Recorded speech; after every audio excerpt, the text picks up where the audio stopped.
Hello বন্ধুরা, শুভ সকাল। গতকাল গ্রামে গিয়েছিলাম। গ্রামের বাড়িতে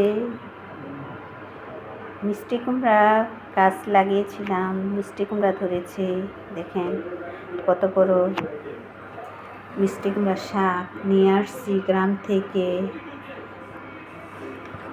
সুন্দর টমেটো হয়েছে এবং পাতাগুলো নিয়ে আসছি, উস্তলা পাতা বলি আমরা। গুঁড়া মাছ দিয়ে পোড়া পোড়া খাবো, সেই জন্য ফুটতেছি শাক।